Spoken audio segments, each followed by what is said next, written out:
কাল যে পর্যন্ত হয়েছে আজ তারপর থেকে বলছি শোন। যেখানে চাকর বাকর আছে দাঁড়িয়ে, হাতি চালে হাতি, ঘোড়া চালে ঘোড়া, মানুষজন সকলেই আছে, কিন্তু কারো প্রাণ নেই, কেউ বেঁচে নেই,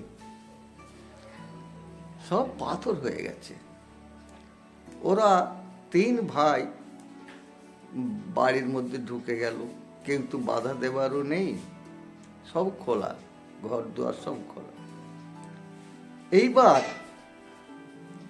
ঘুরে ঘুরে দেখছে, নিচে তলায় ঘুরে ঘুরে দেখছে বহু ঘর, কোনো ঘরেতে লোকজন নেই। আচ্ছা, তাহলে কি ব্যাপার? এবার দোতলায় উঠল, দোতলায় দেখছে একটি বুড়ো ভদ্রলোক, দাড়ি গোঁফ সব, চুল সব পেকে গেছে, সে ঘোরাফেরা করছে, কিন্তু তার মুখে কথা নেই, কথা বলতে পারছে না। ওদিকে তিনজনকে দেখে সে বুড়ো ভদ্রলোক ইশারা করে বসতে বলল। বেশ, ওরা তিন ভাই বসলো। বসতেই এবার কে দিচ্ছে যুগিয়ে তার ঠিক নেই, 3 গ্লাস শরবত চলে এলো প্লেটে করে। 3 গ্লাস শরবত ওরা খেলো। এবার বুড়ো ইশারা করে নিয়ে গেল বিশ্রাম কক্ষে, সেখানে দেখালো, ইশারা করে এখানে বিশ্রাম করো। ওরা বসলো। এবার সময় হয়েছে চান করার, আহারাদি করার। তখন বুড়ো ভদ্রলোক ওদের 3 ভাইকে ডেকে নিয়ে যাচ্ছে, সব ইশারায় ডাকছে। যে দেখিয়ে দিল যেখানে চান করা হয়, চান করার জায়গা, সেখানে 3 ভাইয়ের জন্য 3টে তোয়ালে আছে গা মুছবার, সাবান আছে মাখার, সুবাসিত তেল আছে মাখার, সব কিছু আছে, এবং 3 জনের পরিধানের বস্ত্রও আছে। সব কোথা থেকে আসছে ওরা কিন্তু বুঝতে পারছে না। আচ্ছা, সেখানে 3 ভাই তো চান করলো, চান টান করে কাপড় চোপড় সব কিছু পরে বেরিয়ে এলো। বুড়ো ভদ্রলোক নিয়ে গেল ডেকে নিয়ে, যে কোথায় যাচ্ছে না, যেখানে আমরা দুপুরে ভাত খাই সেই জায়গায় নিয়ে যাচ্ছে। একটা টেবিল আছে, 3টে চেয়ার আছে, 3টে গ্লাসে জল আছে, কোথাও কিছু নেই, গরম ভাত চলে এলো জায়গায় করে। 3 জনের জন্য খাবার এলো, সে পঞ্চ তরকারি, মাছ মাংস, নানা কিছু, এলাহি ব্যাপার। এবার কি করবে? ওরা 3 জনে খেলো, পেট পুরে খেলো। খাওয়ার পর প্লেটেতে পান আছে, পান খেলো। খেতে খেতে আবার বুড়ো ভদ্রলোক ডেকে নিয়ে গেল তাদের শোয়ার জন্যে, ঘরে নিয়ে গেল। সে সব মানে পালঙ্ক, রাজার ঘর দত্ত, সেখানে তো আমাদের ভিখিরিদের মতো নয় যে খাটি আছে তাতে শোবে। এবারে পরদিন সকালে ওই বুড়ো ভদ্রলোক বড় ভাইয়ের হাত ধরে নিয়ে যাচ্ছে। নিচেতে নেমে এলো, নেমে এসে একটা ফটিক স্তম্ভেতে লেখা আছে, বনের ধারে পুকুর পাড়ে রাজকন্যার ধন, হাজার মুক্ত সোনার থালা আছে সুগোপন, সন্ধ্যার আগে সবগুলো খুঁজে পাবে যে, পারবে তবে ঘুমের বাড়ির ঘুম ভাঙাইতে। কিন্তু যদি সন্ধ্যের আগে সবগুলো খুঁজে নাহি পায়, 100 বছর পাথর হয়ে রহিবে তথায়। লেখা দেখে তো অবাক হয়ে গেল। বড় ভাই পড়লো, লেখা পড়ে একটা কোদাল হাতে করে নিয়ে দেখিয়ে দিল সেই পুকুর পাড়ে যে আছে, সে বনের ধারে পুকুর, সেখানে নিয়ে গেল বুড়ো। দেখিয়ে দিয়ে চলে এলো। এবারে কোদাল করে খুঁড়ছে, খুঁড়ে খুঁড়ে কটা পাবে গো?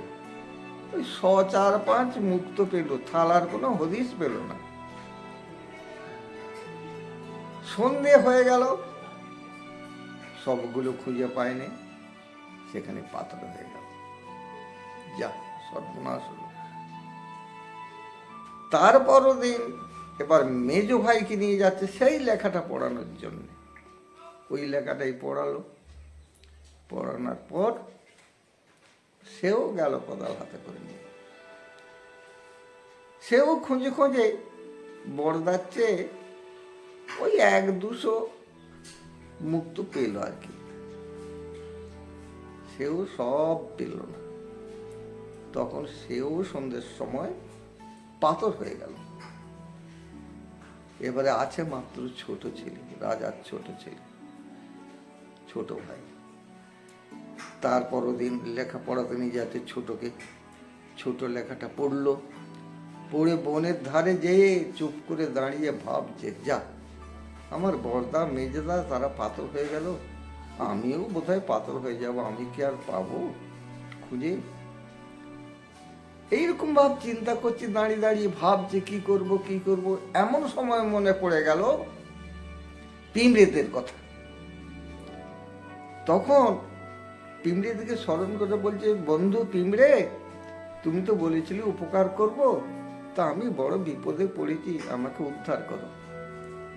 এবারে দেখে, বলার সঙ্গে সঙ্গে দেখে এবারে আকাশ অন্ধকার করে আসছে, সব পালক হয়ে গেছে, বড় বড় পালক হয়ে গেছে, বড় বড় পিঁপড়ে, প্রায় অন্তত 2 ইঞ্চি 3 ইঞ্চি করে বড় বড় পিঁপড়ে, হ্যাঁ উদ্দসারে এবারে ছুটি আসছে।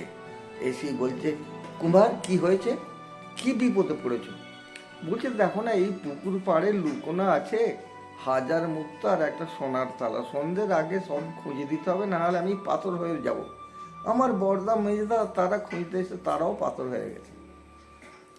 এবারে পিঁমড়েরা চারধারে খুঁজে থাকলো, ডোব ফুটিয়ে ফুটিয়ে খুঁজে খুঁজে খুঁজে খুঁজে বিকেলের মধ্যে সব এক একটা মুক্তকে 2-3 জন ধরে ঠেলে ঠেলে আনছে। আর যেটা সোনার থালা, তাতে বোধহয় 100-5 পিঁমড়ে টেনে টেনে নিয়ে আসছে থালাটাকে। এনে ছোট কুমারের কাছে থালাটা রেখে সব মুক্তগুলো পরপর থালাতে, হাজার মুক্ত সব সাজিয়ে দিল। দিয়ে বলছে, বন্ধু আমরা তাহলে যাই, আমাদের কাজ সাদা হয়ে গেছে, তোমাকে তো খুঁজে দিয়েছি হাজার মুক্ত সোনার থালা, তাহলে এবার আমি যাই। বলে, আচ্ছা তোমরা এসো। বলতে পিঁমড়েরা আবার ফিরে গেল। সেই হাজার মুক্ত সোনার থালা নিয়ে যখন গিয়ে বুড়োর হাতে দিচ্ছে, হ্যাঁ, তখন চারিধারে সব লোকজন, ঘোড়া হাতি সব এবার চুলবুল চুলবুল করছে, সবাইয়ের প্রাণ ফিরে এসেছে, চুলবুল চুলবুল করছে, কিন্তু কারো মানে কথা নেই, প্রাণটা ফিরে এসেছে। খাওয়া দাওয়া করলো, যত্ন করে খাতির যত্ন করছে। তারপরও দিন আবার একটা লেখা পড়াতে নিয়ে গেছে পরিশ্রম পেতে। তাতে কি লেখা আছে না, সুন্দরী 3 রাজকন্যা ঘুমিয়ে আছে ঘরে, ঘরের তালা আর সোনার চাবি পদ্ম পাতার পরে, জলের ভেতর ডুবে আছে সেই পদ্ম পাতা, সেই চাবি যে আনবে তুলে রাজা হবে সে তার, কিন্তু যদি সেই চাবি সে খুঁজে নাহি পায়, 100 বছর পাথর হয়ে রহিবে তথায়। এ তো সর্বনাশ। সেই পুকুর পাড়ে যে ভাবছে, এবারে একটু বুদ্ধি এসেছে ছোট রাজকুমারের, যে পিঁমড়েকে তো ডেকেছিল, তাহলে জলে তো হাঁস ডুবতে পারে ভালো, তাহলে হাঁসকে ডাকি। বলে এবারে হাঁসকে ডাকছে, বলছে, বন্ধু হাঁস, তোমাদের তো উপকার করেছি না, আমি বিপদে পড়েছি, আমার একটু উপকার করো, বড় বিপদ আমার। বলতে এবারে হাঁসের দল তারা তো একবার ঝাঁকে ঝাঁকে হাজারে হাজারে এসছে, এসে হাজির হলো। বললে, কি বিপদ কুমার? বলে, এই জলের ভেতর পদ্ম পাতার পরেতে সোনার তালা, সোনার চাবি রয়েছে, সেটা খুঁজে এনে দিতে হবে, খুঁজে না আনতে পারলে আমি 100 বছর পাথর হয়ে যাব। এই কথা বলার পর তারপরে যত হাঁস সব জলে ঝাঁপিয়ে পড়লো, সব ডুবছে উঠছে পানকৌড়ির মতো ডুবছে উঠছে, ডুবে ডুবে ডুবে ডুবে ডুবে ডুবে সেই তালা চাবি পেয়ে গেল। এবারে এনে রাজকুমারের হাতে দিল। রাজকুমারের তো মুখে একটু হাসি ফুললো, যাক পাওয়া গেছে, তাহলে বেঁচে গেল, পাথর হয়ে থাকতে হলো নি। সেই তালা চাবি নিয়ে এবারে বুড়োর হাতে দিল। এবারে বুড়ো সেই তালা চাবি পেয়ে একবারে আনন্দে আটখানা, এবারে চারধারে হই হই রই রই হই হই রই রই করছে, সব প্রাণ ফিরে এসেছে, হ্যাঁ আমাদের রাজা এসে গেছে, রাজা এসে গেছে, ও হতি হচ্ছে। এইবার কিন্তু আর একটি বিপদ আছে। তার পরদিন বুড়ো ভদ্রলোক আবার একটি লেখাপড়াতে নিয়ে গেছে। আবার একটি ফটিকস্তম্ভে কি লেখা আছে? সর্বাপেক্ষা রূপবতী গুণবতী যে তিন কন্যার মধ্যে যেন সর্বছোট সে, তার গলেতে ফুলের মালা পারো যদি দিতে, পারবে তবে ঘুমের বাড়ির ঘুম ভাঙাইতে।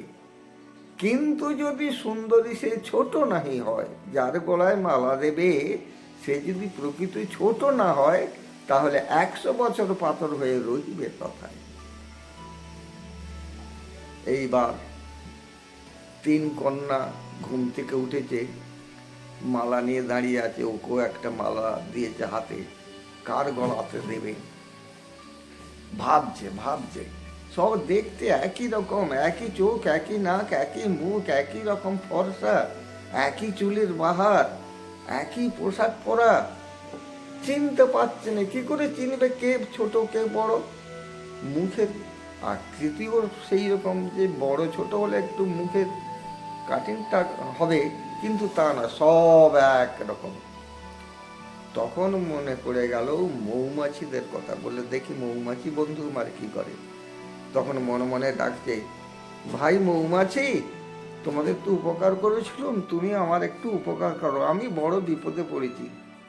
এই বলতেই মৌমাছির ঝাঁক এবারে একবারে যেন সে উপর দিয়ে পঙ্গপাল আসার মতো আসছে, একবারে অন্ধকার হয়ে যাচ্ছে। এলো, সবাইকে ফাঁকে দাঁড় করে রাখলো। কে না, মৌমাছিদের তো রাজা থাকে না, রানী থাকে। সেই রানী আসছে, এসে বলছে, রাজকুমার কি বিপদ তোমার হয়েছে? কানে কানে বলছে। ওরা তিন কন্যা, তারা কিছু বুঝতে পারে না। তখন বলছে, দেখো আমি যাকে বিয়ে করবো সে প্রকৃতি যদি ছোট না হয়, তাহলে আমি 100 বছর পাথর হয়ে যাব। তা কে ছোট আমি ঠিক করতে পারছি না। বলছে, দাঁড়াও আমি পরীক্ষা করি। আর আমি তিনজন কি পরীক্ষা করব, পরীক্ষা করে উড়ে উড়ে পরীক্ষা করব। পরীক্ষা করার পর শেষেতে আমি যার নাকে বসে যাব তার গলাটা মালা দেবে। ব্যাস, ঠিক আছে। এবারে করে চার ধারে উঠছে রাজকন্যাদের, চার ধারে ঘুরে ঘুরে ঘুরে ঘুরে করে ঘুরে ঘুরে ঘুরে ঘুরে দেখলো তিনজন কি। দেখার পর শেষে একজনের নাকে বসে পড়ল। বসে পড়তেই এবার রাজপুত্র তার গলাতে মালা দিল। মালা দিদি ব্যাস, সঙ্গে সঙ্গে রাজবাড়িতে মানে কোলাহল, শাঁখ বাজতে লাগলো, উলুধ্বনি দিতে লাগলো। হ্যাঁ, আমাদের রাজা এসেছে, ছোট রাজকন্যার বিয়ে হয়ে গেল। এবার তার দু বর্দা মেজদা পাথর হয়েছিল, তারাও ফিরে এসেছে উদ্ধার হয়ে।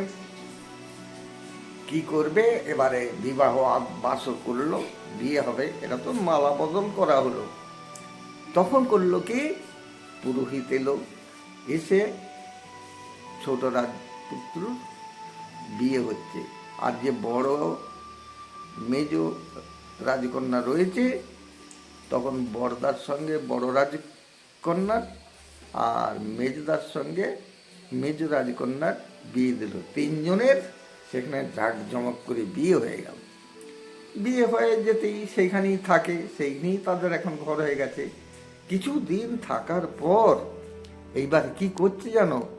বলছে, দেখো আমরা একবার দেশে যাব, বাপ মাকে দেখে আসবো, আর তাদেরও তো ইচ্ছা ছেলেদের বউ দেখার। বলছে, এবারে বুড়ো বলছে, তাহলে আমার এখানে রাজত্ব? বলছে, আমি আবার চলে আসবো, কোনো চিন্তা নেই, বলে তিন ভাই ঘোড়া ছুটিয়ে এইবার আসতে এসে নিজেদের দেশে ফিরে এলো। এসে বাবা মাকে প্রণাম করলো। বাবা মা বউ দেখলো। দেখার পর বড় ছেলে, রাজার বড় ছেলে বাবার রাজত্ব পাবে। রাজত্ব বড় ছেলের নামে মানে লিখে দিল। মেজোকে একটা রাজ্য জয় করেছিল, সেই দেশের রাজা করে দিল। আর ছোট বললে আমার তো রাজ্যের দরকার নেই, আমি তো এক দেশের রাজা হয়েছি, সেই দেশটার নাম তো ঘুমের দেশ, আমি সেখানে রাজা হয়েছি। তা বাবা এখানে থাকলে তো আমার চলবে না, সেখানে লোকজন কী করছে না করছে আমার অপেক্ষায় আছে। তা কিছুদিন থেকে বাপ মায়ের কাছে ছোটো ছেলে নিজের স্ত্রীকে নিয়ে তার দেশে চলে গেল। আমারও গল্প এখানে ফুরিয়ে গেল। কেমন?